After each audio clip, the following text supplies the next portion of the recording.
Donald Trump, who has built city parks, who's dated black women, he actually funded Jesse Jackson's presidential run. So who are you going to look at and say, all right, I'm a black man, I'm a black woman, this is the bad guy, right? How do you make sense of stuff like that? The second Joe Biden said, if you have a problem figuring out whether you're for me or Trump, and you ain't black. It don't have nothing to do with Trump. It has to do with the fact I want something for my community. He should have gotten 0% of the black vote. Imagine if Trump had actually said that. If he went on a black radio show and said that, there would be riots in the street. CNN would have a month-long special. Joe Biden yesterday went on a news program and said, I just want the black community to know I've got your back. Black folk in America, Democrats don't have your back. It's like, I keep saying, it's like going to the strip club and you think that one stripper really loves you. She doesn't love you. She just wants your money, just like the Democrat Party. Hey guys, time out. Let's take a break from the conversation. I want to remind you that the price of gold recently hit an all-time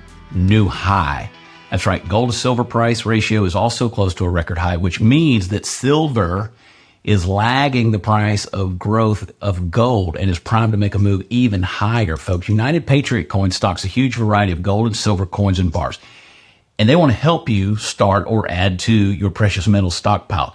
Now, here's the deal. United Patriot Coin has created a special promotion exclusively for Chad Prather Show viewers to get them started in metals investing. So with this offer, you get 4 ounces of pure investment quality silver, including shipping, for only $100. That's right. You're going to get 4 coins, each containing 1 troy ounce of pure silver.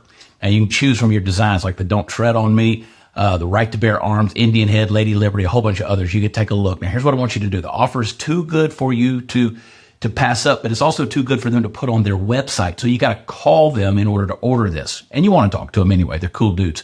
In order to get this, you got to call United Patriot Coin's Texas-based team, 844-202-7834. United Patriot Coin knows that 4 ounces isn't going to make you rich. It's not going to change your big overall financial portfolio, but they want to make you an offer that everybody can take advantage of. And I promise you want to do this. And once you see how they work and you get to know them, and you get a chance to talk to their experts about building out a custom precious metals portfolio for the larger nest egg you're really trying to protect, it's going to be a big help and a step in the right direction. So learn more about them and see more of their inventory at UnitedPatriotCoin.com. UnitedPatriotCoin.com. When you call about, mention the Chad Prather silver offer when you get them on the phone. 844-202-7834. Now back to the show. Hey guys, welcome to another episode of the Chad Prather Show. We're going to get into it in a minute. I want to encourage all of you to go over to watchchad.com. That's where all the fun stuff is. Catch me out on the road doing some live shows. We're all over the country, and we're having a good time, man. I tell you what, it's crazy. You better get those tickets before they sell out because they have been selling out. So I'd love to see you out there. And 2024 is a crazy year, man. We're having a lot of fun with it. There's so many insane things that are happening in our world. We might as well make a little fun of it and laugh a little bit because, good Lord, who knows what's coming our way. It's just absolute lunacy at this point. Also want to encourage you, while you're watching, to head over to where podcasts are offered. Leave a 5-star rating. We deserve 5 stars, dadgummit, 5 stars. And leave us a review. I want a review. I don't care what you say. You can call me fat, call me ugly. They do call me fat a lot these days, man. It's these cameras. It's the focal lengths on the camera, Shy. I'm telling you, because I ain't fat, baby. This is 220 pounds. That's pure sexy. It's a little fat, all right? But listen, go over and leave a review. I want to hear from you. You can also drop me a line, Chad at thechadprathershow.com. All right, so many fun things, so many crazy things that are going on in the world. One of my favorite followers on X, and I've recently followed him on Instagram, is a fellow by the name of Zeek Arkham. And if you're not following him, I want you to. You spell Zeek with 2 E's in the middle, okay? Z-E-E-K. We'll put it down there at the bottom so you can follow him. But this guy calls it like it is. And you know how I am. I like to stir the pot a little bit. He likes to stir the pot a little bit. I think you have to do that, right? You got to ridicule. You got to mock a little bit. You got to call folks out. But at the same time, you got to make a point. And those are my favorite people who do that. So joining me now is Zeek Arkham. Zeek, how are you, buddy? I'm good, brother. Thanks for having me on. Daylight savings been kicking all of our butts, but I think we're all right. I think we're going to do okay. We're going to survive. We're still young enough. We'll make it. Tell me about you. Tell me what you. I know that obviously you're expanding your voice online and your social media platform and all of that, and you're using it the way I like it, which is so effective.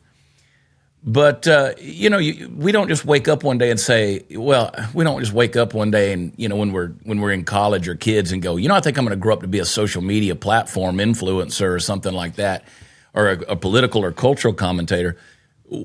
Where are you from? Where do you live? What do you do? I mean, like people always ask me, like, what do you do? And I'm like, well, it's weird to answer that question anymore. Well, I'm born and raised in the People's Republic of New York. I remember when it wasn't the People's Republic of New York, so I have fond memories of growing up and playing outside with my friends, and people seem to have a better head on their shoulders back then. And I'm looking at what my state has become, and now I'm one of the ones, my wife and I were looking at real estate in Florida right now. We'd like to move back to America. So that's where I'm from. I first started my account really just to give my perspective, just from a law enforcement perspective, from a perspective of someone who was just sitting in my shoes. And I said, there's no one really out there with a voice like mine. So let me get out there and stir the pot a little bit, be a little bit of a internet flamethrower, and see what happens. A lot of my friends and family were getting tired of me ranting on my personal Facebook page about what was going on in our state and going on in our country.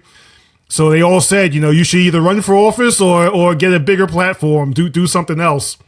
And that's what I did. And it just started taking off. I had one viral post where I sort of went off on Colin Kaepernick, and it went off from there. A lot more people started tuning in, and I guess, as they say, that's where the legend began. I love it. And you know what? Colin Kaepernick's a good person to go off on, in my opinion. So kudos to you and well chosen, my friend. But you're a cop, right? I mean, and that's in New York as well. I mean, that's got to have plenty of challenges. I was recently, I go out and do comedy around the country, and my agent reached out to me with some offers because I used to go to upstate New York a lot. I've done all over New York. I've done shows over the years from Manhattan to upstate. But even recently they said, we want you to come to, where was it? Syracuse and Albany, which I've always had great times there. But I'm like, I don't think I want to go. Like, I don't want to go because it's just different now. The whole thing is different now. And then with Kathy Hochul as the governor, it's just some of her policies are just weird. And it's like, why do I want to go boost the economy in some of these places that I know I disagree? And listen, don't get me wrong. There's good people in those places. There's good people everywhere. But why do I want to go do that? Growing up in New York, bro, I got to agree. It's time to get out. I think maybe that's the only way to send that message. I mean, somebody sent me a message this morning, and I'll ask you, because they were talking about America, but you look at places like California, New York, and is there any hope for the future of those places? Man, the hopeful part of me says that there is, and one day people will wake up. But the pragmatist in me, the guy that goes out there and sees things every day, I don't know. I don't think so. Just because you've got these limousine liberals who, as long as it's not affecting them, as long as it's not in their backyard or on their front step, they couldn't care less, so they're going to vote for more illegals to come into the state. They're going to vote for more socialist Democrat policies. They're going to vote for, I don't like Trump because he just seems like such a horrible person. They're going to have that kind of look at it because it doesn't affect them. None of this is going to reach their golden gates. My hope is that in a sort of somewhat sadistic way is that it does reach their front step, that it does reach their backyard, that it does start affecting them personally. And then they can go, hey, wait a minute, maybe we need to start voting differently. I'm on Long Island where it's a lot more conservative and we vote more conservatively. You've got Long Island, which is pretty conservative. You've got upstate, which is pretty conservative. It's New York City, the 5 boroughs that are messing it up for the entire state. So, like I said, when it starts really reaching their backyards and it's looking them in the face, then they might vote differently. I think they want to have their cake and eat it too. They want lower crime, they want law and order, but they want to vote in socialist Democrats who don't believe in any of that and somehow hope that there's a meeting in between. And they just have to, I guess, wake up to the reality of the situation and figure out, hey, listen, if we want law and order, we have to vote for law and order, not socialism. Yeah. I've always said that the pendulum swings. I mean, it can only go so far out before it swings back. But my God, they are really pushing the limits on this thing. I got some good friends that live on Long Island, and they talk about how, it's such a different world. And I've been to Long Island, and I know that it's different. It's crazy. It's like I say about California.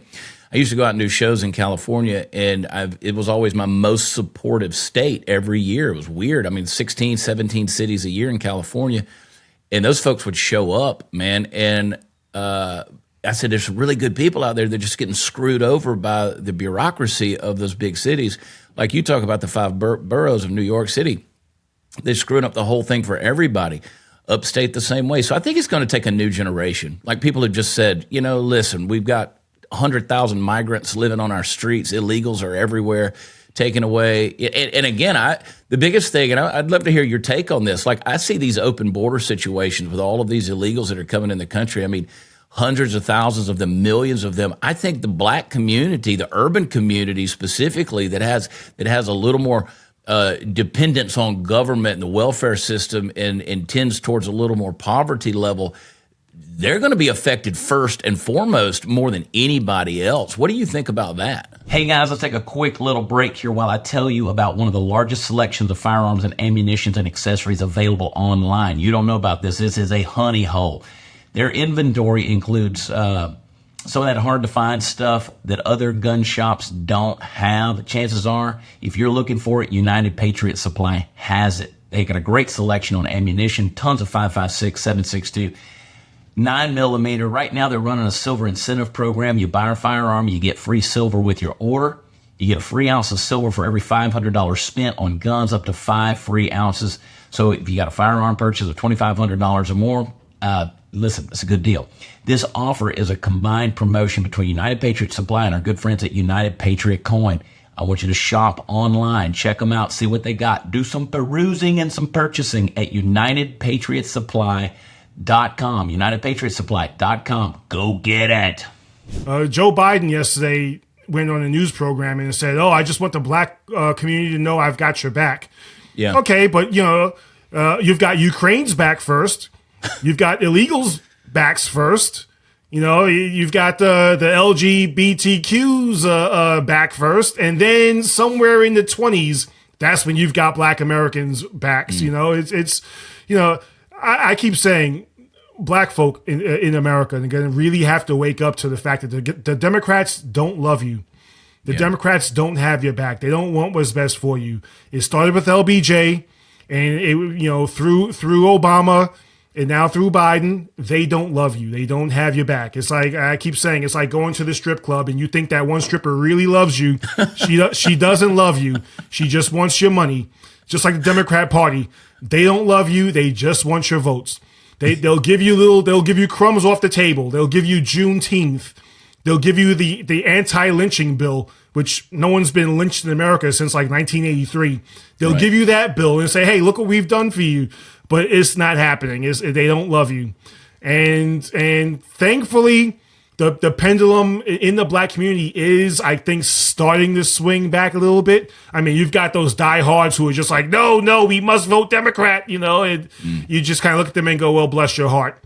But, the pendulum is kind of starting to swing back. I'm starting to see more and more black people, especially black males, say, you know what, this isn't working for me. I'm going to start voting for anybody but a Democrat and see what happens. Hopefully it starts to really go back that way. I think that's why the Democrats are, especially in this election year, trying to focus again on the black community and go, hey, remember us, remember what we've done for you. But I think it's too little too late. People aren't dumb. They're looking around their neighborhoods. They're starting to see, we're getting kicked out of recreational centers. We're getting kicked out of affordable housing. And they're putting illegals in. Illegals are staying in 5-star hotels being paid for by far left politicians with your tax money. Meanwhile, you don't have a job. You don't have a means of income. You've got people like Kathy Hochul, who says she wants to make state jobs available for illegals. Meanwhile, unemployment in New York in the black community is at an all-time high. So hopefully people start waking up. Hopefully people start looking around and saying, you know what?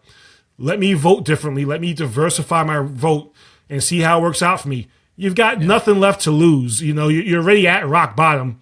Diversify your vote. And that's my message. That's a good message. And it frustrates me because people, I bring up these issues a lot on my social media about what goes on. And let me be clear, because you and I just met, and it's so good to meet you, because I've been a fan of yours for a long time now. And I'm, I put this stuff out there, and I hate the phrase, people who watch this show know this, I hate the phrase black community, right? It's like, come on. It's like, but I understand also people are dealing with different things, different demographics, and it has nothing to do with the color of your skin.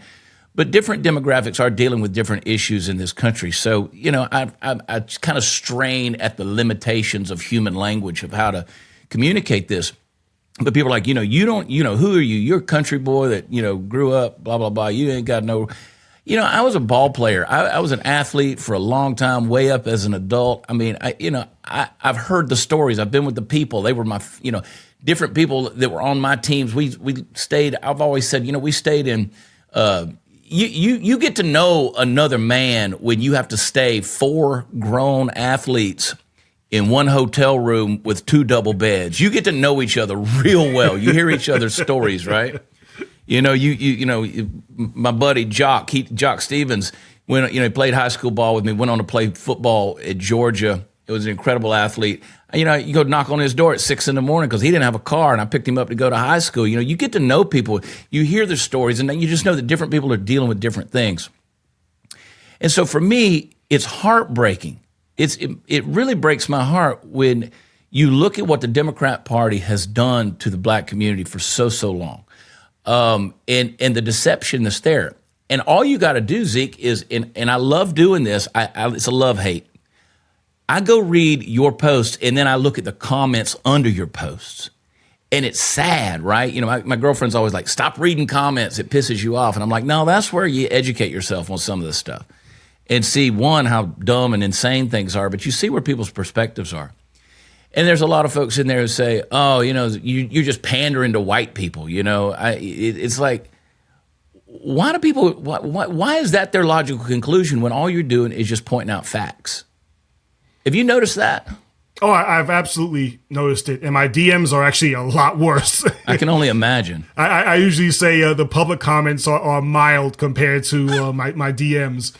But, psychologically, people hate being called out. People hate being told you're wrong about what you're doing. Right. And when I go into my comments and I'm seeing how people, listen, I always say, you can call me a name, you can call me a slur, you can call me this, call me that. What you can't call me is wrong. You can't come back with facts. And as long as I know I'm on the side of truth, I'm going to keep saying it. I'm going to keep saying what I have to say. I had a friend. He was actually one of my groomsmen at my wedding. And he sent me a DM. He follows me on Twitter. He sent me a DM, and he goes, I just want to remind you, you were black before you were a cop, and you were black before you started siding with the right-wingers. And I said, okay, I understand that. I said, but what have I ever said that was factually wrong? I said, because the truth came before anything. It came before me. It came before anything. So what have I actually said that was factually wrong? I'm not taking a side unless it's on the side of the truth. So tell me. And he ended the conversation after that. I think he blocked me for a while too. Yeah. But I tell people, it's not about being on the side. It's not about trying to bend the truth in order to fit something into a certain agenda. It's not about any of that. It's about telling the truth. If someone is doing wrong, I'm going to call them out for doing wrong. If someone's doing right, I'm going to praise them for doing right. But you have to address the problem before you fix it. Trying to pretend the problem isn't there or trying to put a Band-Aid on it in order to make someone feel better or trying not to offend someone isn't the truth. My grandmother always used to tell me, always preach the truth, whether it fills the room or empties it. And that's what I do. So people can come against me all they want. They can say, you're just trying to appease this person or trying to appease that group. I'm not trying to appease anybody. I'm telling the truth. And if you have a problem with the truth, that's a you problem. That has nothing to do with me. Yeah, and I think it's more revealing of the person that's criticizing you. Obviously, that reveals that that's how they operate in life. It's never crossed my mind of who's going to like this or not like this if I want to say something. I got people pissed off at me from all walks of life, every conservative bent. I mean, I have no idea, but I don't sit around thinking about that. It's like, listen, I love you as a human being. I pray for your soul, but at the end of the day, the most compassionate thing I can do is tell you the truth. If I keep lying to you and deceiving you, and so you're right. What you said earlier, Joe Biden, when he did his State of the Union address, I think it took him 25 seconds from the beginning of that thing to mention Ukraine. So it was a Ukraine first message. It wasn't an America first message. So we should all universally be pissed off at that deal. You had a great episode. I listened to it recently with Charlie Kirk, my buddy, and great hit on that deal. And you said so many wise things, and I don't want to steal that or even paraphrase it. I want to encourage people to go listen to Charlie's show a couple of episodes back with Zeek, and he brought up something funny that I had actually forgotten about. I remember seeing it when Charles Barkley said he was going to punch any black person who wore a Trump mugshot T-shirt, right? And you had one of those and you posted that picture. Can I just say this, Zeke? If the shit goes down, I'm on your team, okay? All right? You're a big dude, and that was an intimidating picture. But, Charles kind of bowed on that deal. How did that whole thing come out? Well, I remember I was working, and I'm coming home from work, and my phone's going off with all my alerts. So I'm thinking, what's going on? Right. Is someone hurt? Like, that was my first thought, just being a law enforcement. Is someone hurt? Is everyone okay?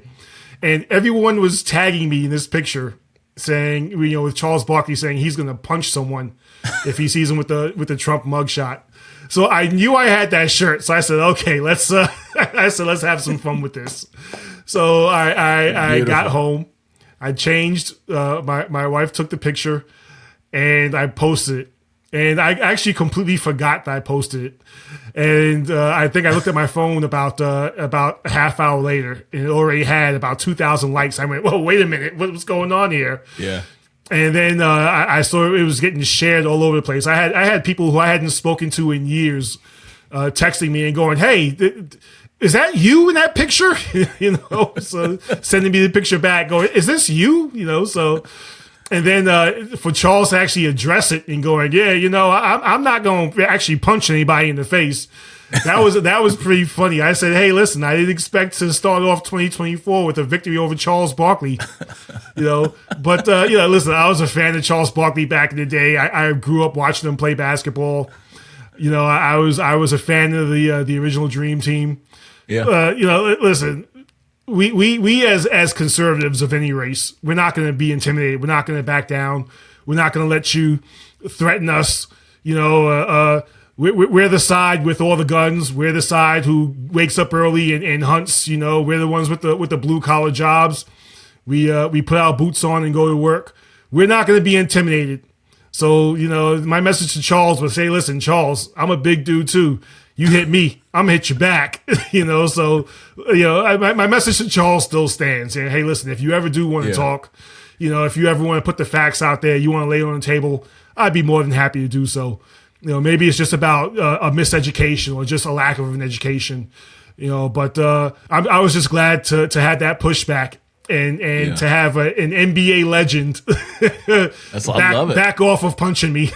I love it. And, I think, which Charles has to be put in his place every now and then. I think Charles, he's a blowhard, obviously, but he means well in his heart a lot of times. But you start learning that you mean a whole lot better than well when you see a dude come back at you who's got biceps as big around as your head. And Charles has a big head, so that closed that conversation pretty quick. I love it. But isn't it funny that that's kind of the stuff that goes viral is the stuff you're not even thinking about. It's just a response or a reaction to something, and then boom, it blows up, and it becomes a huge thing. So that was funny, man. I'd forgotten about that for a second, but I got a kick out of it. I was reading through something you had tweeted about your neighbors, and you mentioned in there, you said, we go to brunch together. And even people in the comments were like, you used the word brunch. Your response is so funny. It's like, what's the problem? They were saying to you, your response is so anecdotal. And you're like, remind me what the word anecdotal means. Dude, it's clown. It's a circus behavior with these responses on here. But yeah, I go to brunch with Zeek, man. Listen, I've got 18 years of law enforcement experience. A cop locker room, we make fun of each other worse than anything else out there. Yeah. We're more sarcastic with each other than anything. If you're gonna come at me, you'd better know what you're doing, because I've got 18 years worth of experience of fighting off comments in the locker room. That's how we blow off steam before we go out to work. That's how we take care of business. And as far as brunch goes, hey, listen, I got brunch this weekend with a bunch of friends. They got there's a steak place by me that's got a nice little steak brunch going on. And listen, I'll riot if you try to take that away from me. I might be the only one walking down the street flipping over trash cans, but I will riot if you try to take that away from me. I love the steaks from that place. Let me go back to something that you alluded to earlier. You mentioned BLM, and speaking of riots, I think you talk about people waking up. I think that a lot of black men are waking up to the fact that BLM was not their friend. BLM did more to victimize, I think, black women and make them feel like they're more oppressed, and it kind of marginalized black men as being evil. Did you see that at all? Did you pay attention to any of that trend at all? Did you see that, or was that just me? No, absolutely.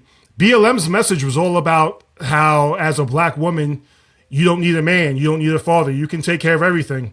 Yeah. The entire BLM message from the three founders, who were all black women, basically made men seem like they were an option rather than a need or a foundation for a family. And I think a lot of black men looked at that and went, hey, wait a minute, we're tired of being called no good. We're tired of being called useless. We're tired of being made fun of. We're tired of being scapegoated. You want us to fight for you, but you're not fighting back for us. So I think a lot of black men looked at that, and I think that's actually what started a lot of black men sort of looking towards the more conservative side and saying, let me hear what they have to say. Because if the Democrats are saying that I'm not needed, and BLM are saying that I'm not needed, and I'm being made fun of, let me go and see what the other side has to say. And that's why, I spend a lot of time trying to talk to especially black men about this and going, hey, listen, you can be fathers. You can be big brothers in your neighborhood. As I'm a dad, I for a while I was a big brother in my community where I worked. And I sponsored a lot of people. I said, hey, listen, you can stand up and you can do more for your neighborhood. You can do more for your family. And my wish, my hope, is that the Republicans, especially leading up to a crucial election that we have coming up, really take this opportunity to go into some of these neighborhoods and go, hey, listen, we have a message for you. We can help out. We can do what we can. We can bring jobs to the neighborhood. We can bring opportunity. We can build businesses here. All the stuff BLM said they were going to do and haven't done, give us a shot. We can do it. But it's up to the Republicans now to do it. You with the old leadership of the Republican Party, they were content to really just sit around and go, hey, listen, we're doing everything we can. Meanwhile, they weren't doing a blessed thing. Romney McDaniels didn't do a blessed thing. So she now she stepped down. Now that there's new leadership, hopefully the Republicans can really start working on their message and start working on their recruitment and saying, hey, listen, unemployment is up in this neighborhood. Businesses are leaving. Shoplifting is up. There's lawlessness. There's gangs. There's violence. Vote for us. Let us take a shot at this and see what happens. If you don't like us, you can go right back to voting Democrat. But for the time being, give us a shot. What do you have to lose? Hey guys, let's take just a second here to share some information that I think might change your life. Right now, there's a silent epidemic affecting 100 million Americans that nobody wants to talk about. It's called a fatty liver. That's right. We throw everything every day at our livers: cholesterol, alcohol, toxins, heavy metals, statins, cigarettes, you name it. That's why so many of us have a sluggish, fatty liver. It makes us gain weight, makes us lose energy. It may affect us in such a way that it may put a risk at our heart health as well. That's why it's important for you to start protecting your liver today. Now, you can do that with something I love, and that's Liver Health Formula. It's an all-natural supplement which contains 11 clinically proven botanicals that will help recharge and protect your liver. Now, this company has already helped more than 2 million fellow Americans with their products, and they're a proud sponsor of this show for well over a year now. Now, you can try Liver Health Formula, and with that, you're going to receive 5 free gifts. That's right, you heard me correct. 5 free in total gifts. I want you to go to getliverhelp.com/Chad. Claim your free bonus gifts with your order today. Where? That's getliverhelp.com/Chad. Back to the show. You know, if you go back and you watch the old movies about New York City, I mean, you go back in the 70s and 80s, watch, anything from a Charles Bronson movie to whatever. It was like it made you scared to be in the big city. There was some evil things going on in New York. Rudy Giuliani, he kind of broke that stereotype when he was America's mayor. He cleaned up New York City, and look at how they vilified him because of his connection to Trump. You look at Donald Trump. Donald Trump built the skyline of New York, and now you got Letitia James who's trying to take his properties away, in this unfounded, unprecedented case where they say he can't do business in New York, got to get rid of all of his assets. I mean, you look at these men who made New York great for a generation. I mean, truly made it great. Cleaned up the streets, reduced the crime, made it beautiful, a fun place to go, a safe place to go. And now look at it now. I mean, look at it now under deep blue Democrat leadership, if you want to call it leadership. I don't want to go to New York. You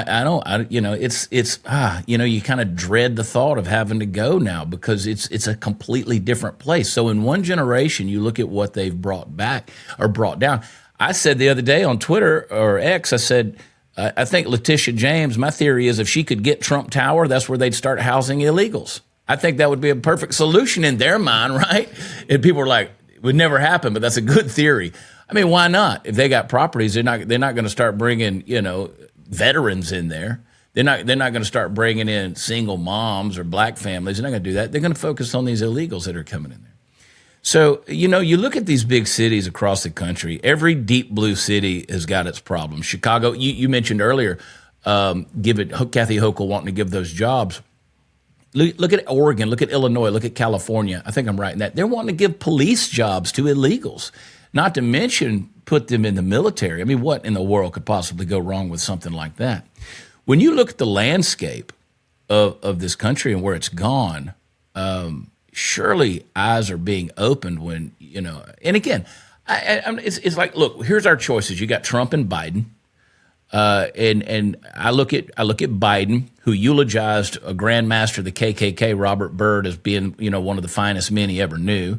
He goes on Charlemagne's show and says, if you don't vote for me, you ain't black. He's got his made-up corn pop story. He talks about his, racial jungles. He talks about controlling the Negro. All of this stuff that's come out of Joe Biden's mouth. Then you got Donald Trump, who has, built city parks, who's dated black women, Donald Trump has a clunky way of saying things. I'll give him that. I mean, there's no doubt about it. He's not always the most eloquent person the way he says something. But you look at his history, I mean, he actually funded Jesse Jackson's presidential run. So who are you going to look at and say, all right, I'm a black man, I'm a black woman, and I'm going to make this guy, this iconic guy that's been rapped about in black music and more than anybody else in history, and all of a sudden I'm going to turn around and say, this is the bad guy, right? This is the guy that everybody praised from Don King to Snoop Dogg, and you're going to say, this is the bad guy? How do you make sense of stuff like that? Me personally, I don't. I mean, listen, the second Joe Biden said, if you can't figure out whether you're going to vote for me, you ain't black, he should have gotten 0% of the black vote. On principle, like if nothing else, but on principle, no black person should have voted for him. I mean, and I've always said too, imagine if Trump had actually said that. If you can't figure out if you're going to vote for me or not, then you ain't black. If he went on a black radio show and said that, Trump, they would be riots in the street. CNN would have a month-long special They bring in Al Sharpton, Sean King, everybody. Oh, how did you feel when Donald Trump said what he said? And they would pretend like their house had just been bombed. Oh, I can't believe he went on TV. My children needed therapy after he said that. So, I personally don't understand this. Like you said, you've got this choice between these two people. Trump, who on day, even before he was elected president, sat down with black leaders and said, hey, listen, what do you need? Talk to me. Yeah. While he was running for re-election, sat down with Ice Cube and said, hey, listen, talk to me about your platinum plan, see how we can do this. While Biden specifically said, no, I have nothing to say to you until after the election, and then never met with him. So you have Trump, who they're trying as hard as they can to paint as this raging racist, but who has done nothing of the sort. And then you've got Biden, who every other week, he seems to say something, and you're like, wait, did he really just say that? Did he really just say black people are too stupid to use the internet? Right. So you look at Democrat policies across America, whether it be in New York, whether it be in Chicago, whether it be in Pittsburgh, where they have such a low amount of cops, they can't respond to certain jobs. You have New York City, where they're bleeding out cops. You have Seattle, where they can't find anyone to be a cop nowadays. Right. Chicago, same problem. Los Angeles, I think pretty much all of California, same problem. There's a reason why the cops are leaving. There's a reason why violence is up in these cities. There's a reason why people feel hopeless in these cities, and it's because of Democrat policies. And like I said, you can't vote against law and order and still want law and order. You can't vote for socialists who are directly on the side of criminals. They make law after law restricting cops, but then take away law after law restricting criminals and think that somehow things are going to get better. And people still want to vote for them. Who's voting for these people? Criminals and people who want to be criminals or people who love criminals. This is who's voting for them. If you want your city safe, if you want law and order, if you want your children to be able to play outside, if you want your children to be able to walk to school and have no problems, if you want better schools, voting towards a more conservative candidate is the way to go. And like I said, I just hope people start waking up to this, because if not, you're going to have certain pockets in the country, places like, places in Texas, places in Florida, where there is law and order and people are safe and people are going to keep moving there. And then you're going to have the rest of the country where it's going to look like a barren third world wasteland, and you're going to have yourself to blame because you voted these people in. Yeah. You look at it, God, there's so many things that I want to bring up, from that. I'll just close out that topic about Joe Biden. I mean, when you got Joe Biden who makes that little PR commercial where he sits down with the black father and the two sons and they're eating fried chicken. Can you imagine if Donald Trump had done that? I mean, my God, it would just, oh, wow. And then, even back when he was running, Pete Buttigieg goes in there with Al Sharpton and sits down and with fried chicken, and they're going to discuss hot sauce. You can't make that shit up. And then you got just a couple of weeks ago, Merrick Garland, the Attorney General, who goes to a black church in Alabama and talking about how, talks down, so condescending and patronizing about how you can't go, you guys don't know how to go get a driver's license to have voter ID. I don't know how you make any sense of that unless you just say there's people in this world who just don't want the country to get better. I mean, they want the thing to crash and burn. And I guess there are a lot of people out there like that. Because if I read your comments, read my comments, I have no other choice but to believe that, that those folks are that way, So it's a weird deal.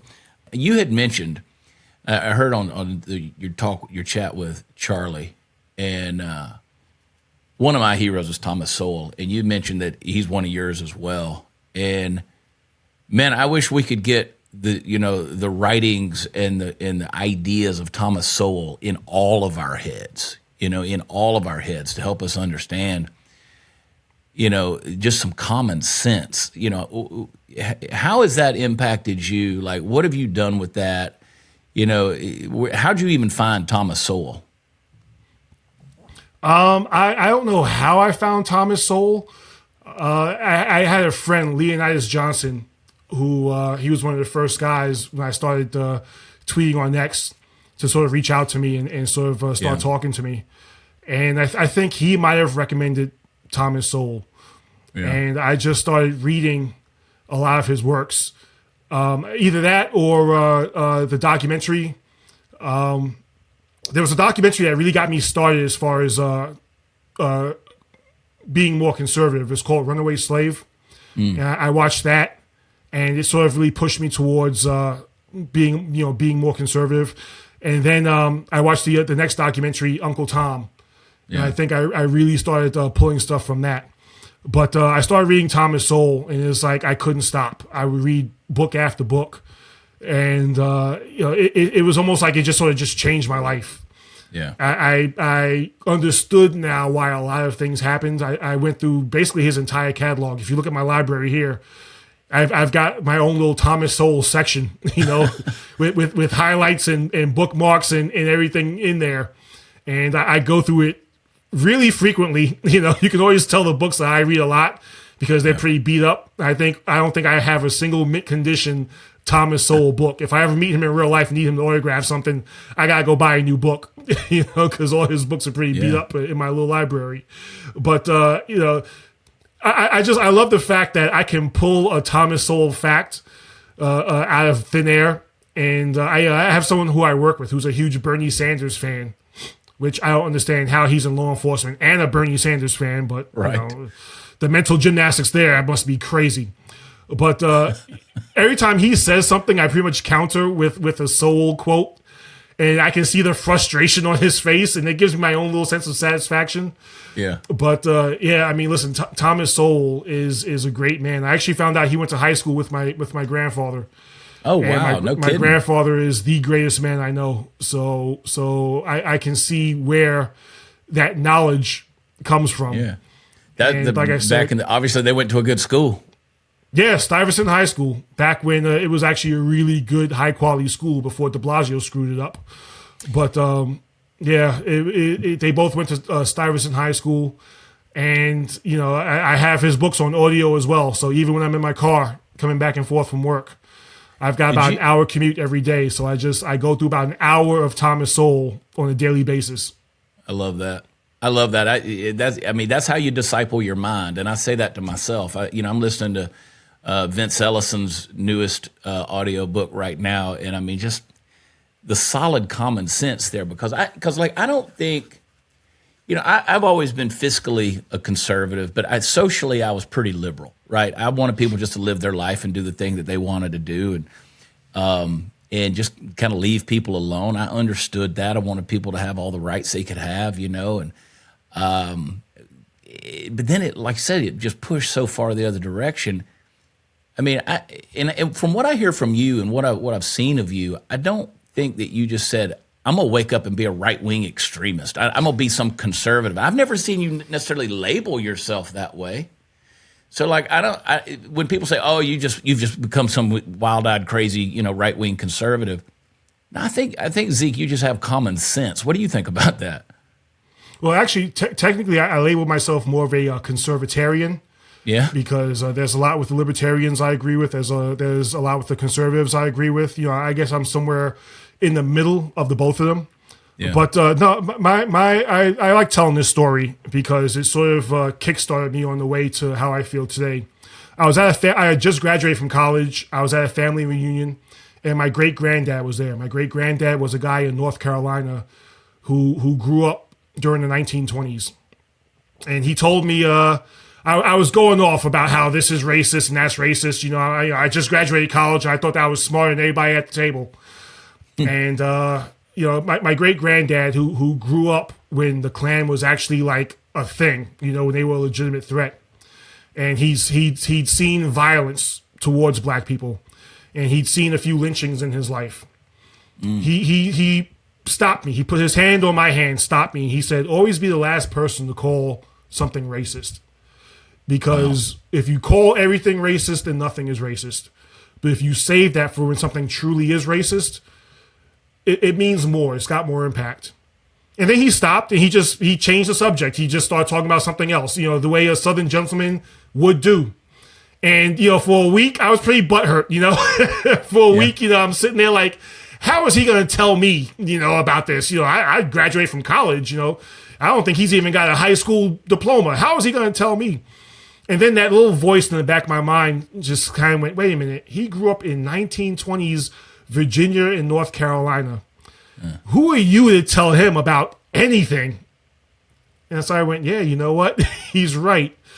And I guess that sort of really sparked me on my way. Another conversation I had with my mom. I grew up, my father was around, and that's all he was. I say I had a single mom because my mom did everything. My mom, did homework with us and went to PTA meetings and worked a full-time job and took care of me and my brothers. And my father just sort of popped in and out when he felt like it and expected to be congratulated and praised for every small, slight thing he did. But, I remember being angry one day, and I said to my mom, I didn't have a good father, and I didn't have this growing up, and I didn't have that experience growing up, and it was hard doing this growing up. And my mom said, you know what, you're 100% right. Now get over it. And again, I was pretty butthurt for a while. I was like, hey, how, it's her fault. How is she to tell me? But then my mom came to me later on and said, you know what? No one's going to care that you didn't have this and you didn't have that. It's what you're doing now and what you're going to do in the future that people care about.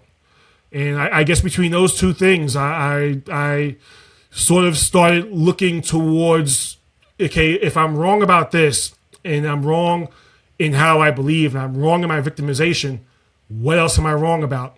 And I think that's when I really started reading some books and looking up facts and really trying to figure out what's going on in this crazy world of ours.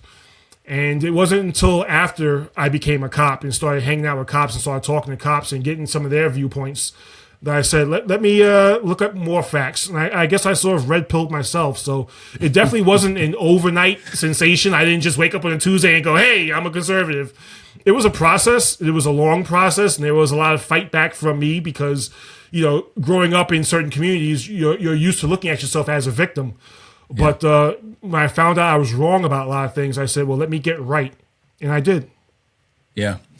What I've said to my friends, and in my mind has been discipled by friends like Brandon Tatum and Larry Elder and, Alan West, Jesse Peterson. I'm friends with those men. I'm Chad O. I'm friends with those guys. And I listen to what they have to say. I listen to their stories. I listen to what they've been through.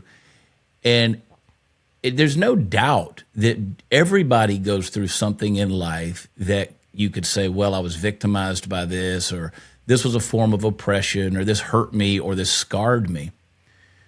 But we have such a victim mentality, regardless of his race or a gender issue or a socioeconomic status or what your dad did to you or Uncle Charlie did. I don't know. It's everybody's got a story.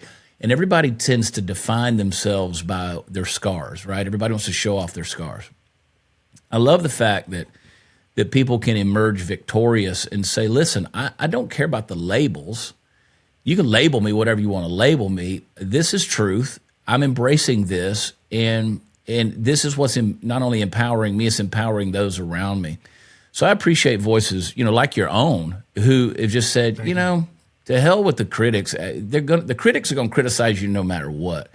I can post a funny video or a meme or something, and somebody's going to criticize it. Like I joke about Sha'll appreciate this. Sha''s from Singapore. He's a legal immigrant. I love this dude over here. I can see him. I call him my unseen Singaporean. Everybody just hears his voice. But back in 2015, I think it was, I posted a joke. It's still one of my favorite jokes. I said that the word karate is just Japanese for my kid can't hit a curveball. So that pissed a lot of people off, man. Like 15,000 reactions, I think, on Facebook. There were a lot of comments. People were pissed off, and I was like, it's a joke, right?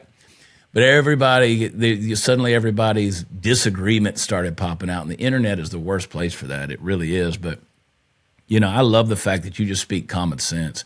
I think that, I think, Zeek, your platform's going to grow and grow and grow because you're so bold, man. And do you see yourself ever not being a cop and maybe doing like Brandon Tatum's a perfect example? I mean, he was a cop, and then next thing you know, he's got this huge platform. I mean, what do you think the future holds for you? You willing to do that? Give that up? Oh yeah, Or can you even absolutely. say that? Can you say it publicly? I don't even know. No, absolutely, definitely. I'm actually winding down in my law enforcement career, and I would love to go into commentary full time. Brandon Tatum is someone I don't know if he's ever heard of me, but He's I see about him to. like a. He's well, about I to see if him he like- hasn't. Yeah.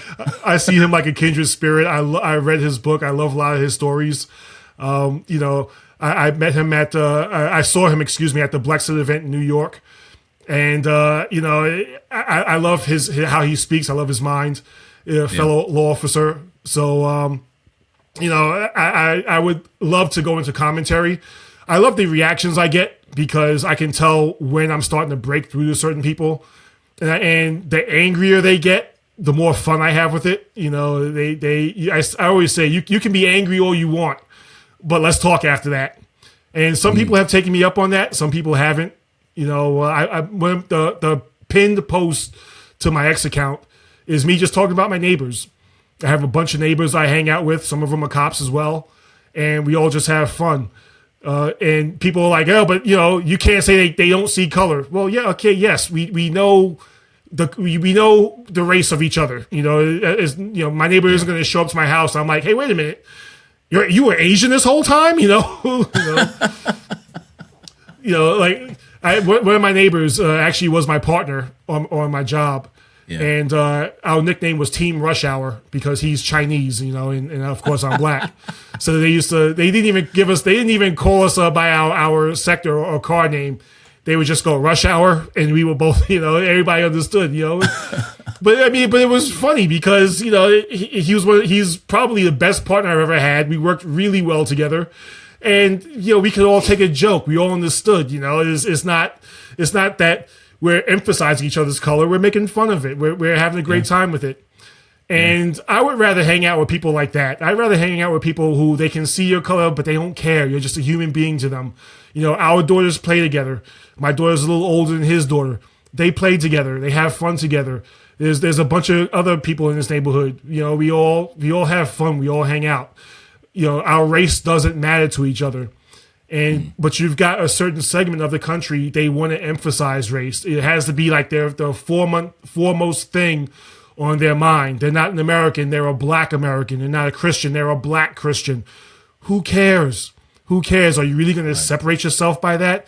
If you have to put your race before everything, you are a boring person.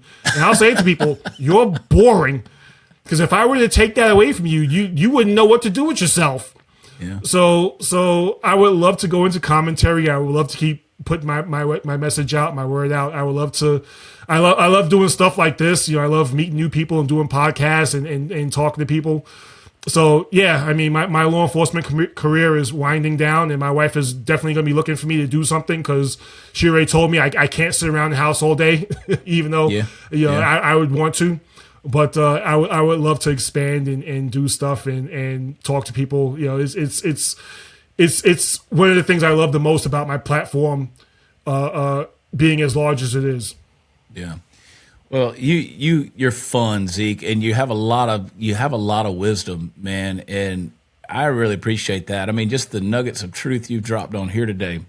We're gonna make clip after clip out of this. So I'm gonna milk you, man. We go use you, dude. But I'm gonna send Brandon and Corinne, his wife. I'm gonna send them a message and remind them about you, and because I think you need to be doing that. I think your voice is valuable. I think it needs to be heard.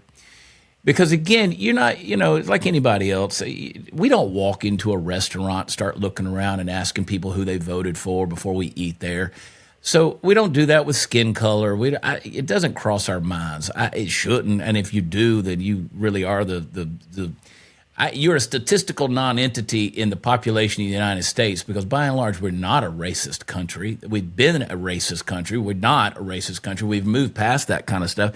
And there's different folks out there on both sides who are doing everything they can to keep that propped up, which is a bunch of BS if you ask me.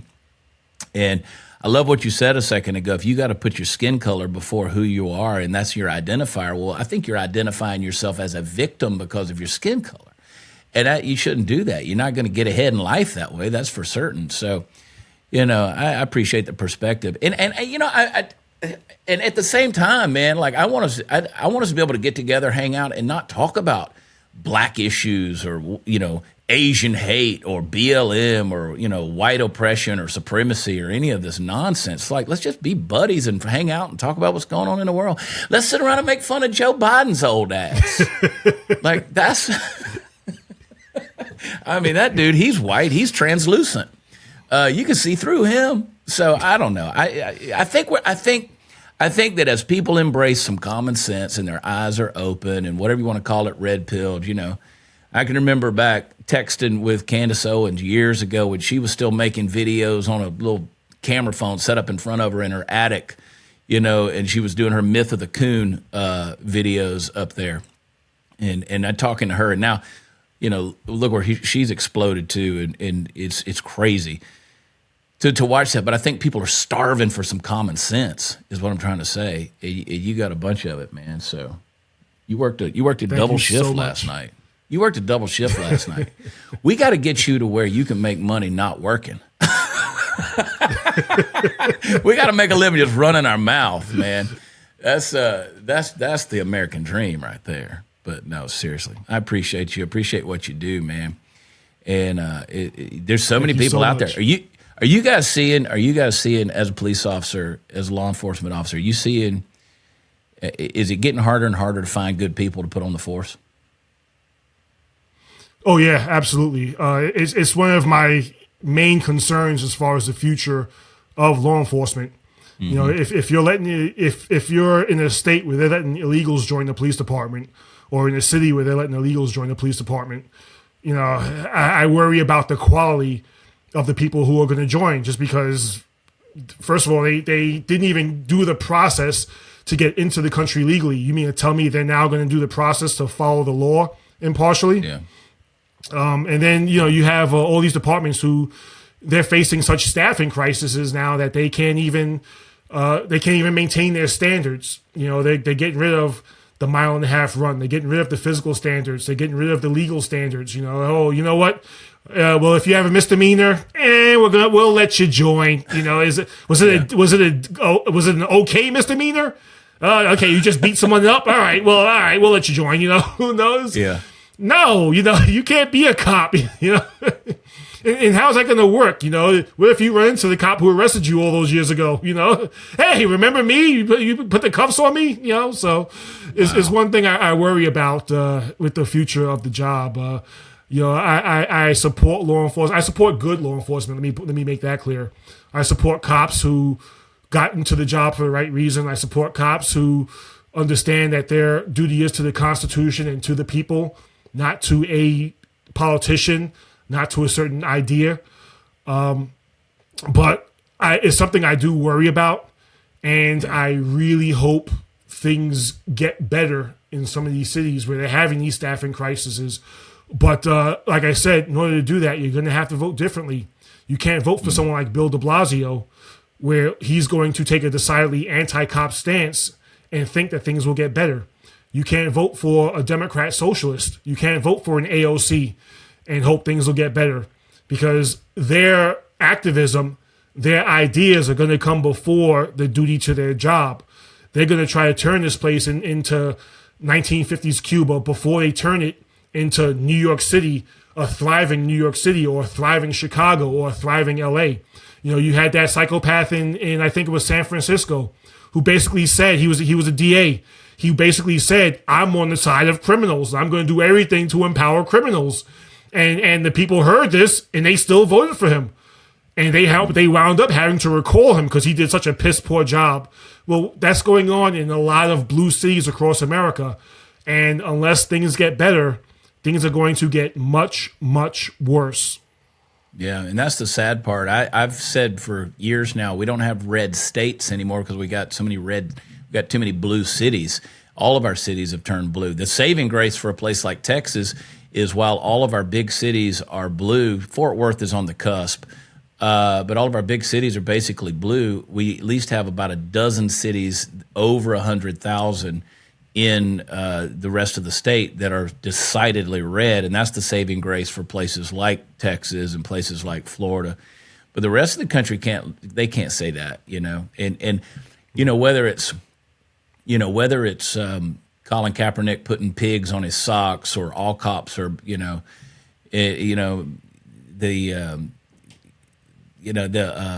defund the police nonsense.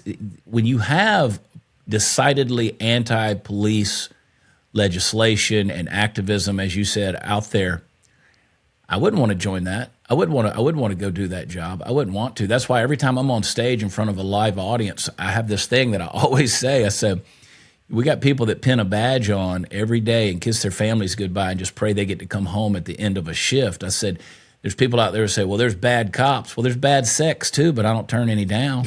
Like we got to have this stuff, man. Like this. And so I love our law enforcement community. I do. The good and the bad and the ugly, yes, got to be cleaned up. But man, how bad do you think it's going to be when people who should not have that authority or have that power are on the job? I've said for years and years, there should be two jobs in America that are harder to get, and they should be better compensated. One is an educator and another is a police officer. And they're willing to take everybody for these things these days. So it's a sad deal. All right, you're going to brunch this weekend and at the steak place. How much protein do you eat? Do you pay attention to stuff like that when you're eating? Because you're a big dude. Actually, when I say big dude, I mean muscle big dude. Y'all can't tell right now on this. You go to his Twitter, you'll follow him, you'll see what the hell I'm talking about. Actually, I do. I get made fun of at work because I look up my macros. I put everything into a calculator. Yeah. And the thing is, I'm not even like a bodybuilder. I lift, and I make sure I have a lot of functional strength because I do work with bodybuilders, and they if we get into a foot pursuit, about a block into it, they're like, okay, he got me. Mm-hmm. He's done, and I'm still running. So I train for function. I train just for strength. I train so that I don't get my ass kicked by some random criminal and wind up going viral for the wrong reasons. Because I think the criminals would love to put me on World Star. Here's this, 6'2", 265-pound cop, and we kicked his ass in the middle of the street. So, then Charles Barkley will go back and go, oh, okay, I'll punch him now. Fine, let's go. Hey, two quick stories before I let you go. I want your take on it. So, a couple of months ago, this was last year, there was a clip that came out. We made fun of it where I think it was Chicago. The security camera caught these 5 women police officers, and they were trying to apprehend this guy. I think they got the cuff on one wrist. You remember that clip? And finally, he just walked away. Like he fought him off. Those girls were doing everything they could to stop this guy. And finally, he just walked around the corner with the handcuffs still on one wrist. He just left. Did you see that? I mean, that dude, oh my gosh. So I get it when you're saying, I don't want to be on World Star doing something like that. Because I'm with you. Like I always say, listen, I'm not in the greatest shape, but I can get down at any given time and do 25, 30 push-ups with no problem. When I get to the point where I can't do that, I'm in trouble. I want functional strength. I'm 51 years old. When I'm 80, I want to have some muscle that still serves the purposes. I don't need to show off for anybody at this point in time. But I got to eat more protein when I see you.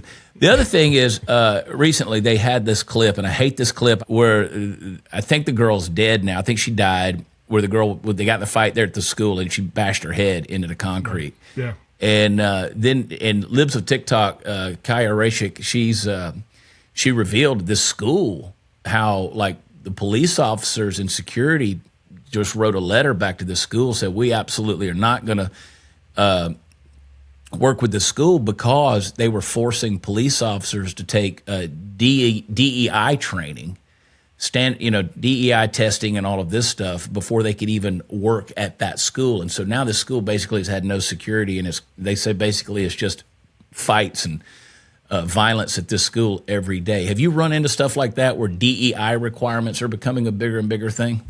Oh, absolutely.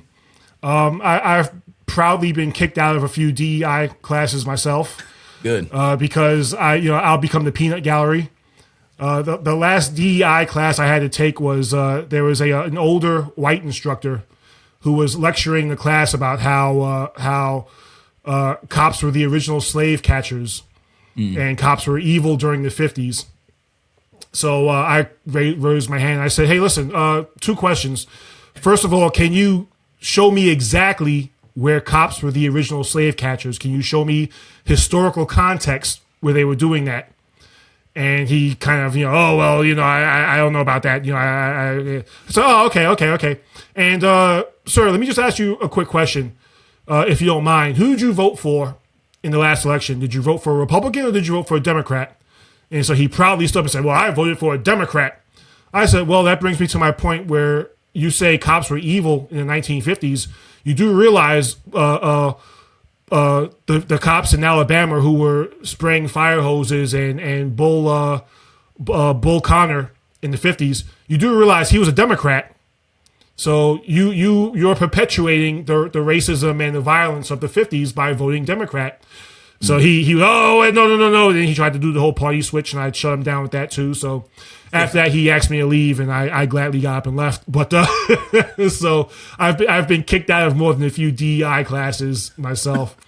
But listen, my daughter's 8 years old. My biggest nightmare is for her to go to a school where she's facing violence. Yeah. My daughter's biracial. My daughter is my wife's complexion. So my biggest nightmare is for her to face violence or someone attacks her because she's not their definition of what a black person is, quote unquote. So every time I see these videos, it's sort of that fatherly worry meter goes off. But it's like I said, a conversation does need to be had in this country as far as moving forward. Our children, the violence our children are seeing. The violence our children are experiencing, who's perpetuating a lot of this violence, and how do we stop it? And like I said, a lot of it is law and order. You start putting some of the bad actors in jail, and you keep them in jail, and you don't worry about equity and inclusion, and you don't worry about how the criminals feel and their feelings being hurt. You get in there, you do what needs to be done. You protect our children. You protect our women. You make sure that everybody is okay. And to me, from what I've seen, the problem will take care of itself. Once people start going away for these kind of assaults, once people start facing real consequences, once you get rid of equity, because equity doesn't do anything significant, right? You'll start seeing results. And that's what we need to be doing as a country. That's a good word. It's a good place to stop right there. Zeke, let me tell you something, man. You're always welcome here. I appreciate you. It's great to meet you. Like I said, I've been following you. I reached out to you. You responded right back. Thank you for that. I really do appreciate that because I know in the days ahead, it's going to get harder and harder to get you nailed down because you're going to be a busy dude. I'm telling you, this platform, your voice is going to be amplified in a bigger way, and I'm thankful for that. I really am. So I can say, man, I remember when Zeke was just talking to me on stream on Skype, and look at him now. He's vice president.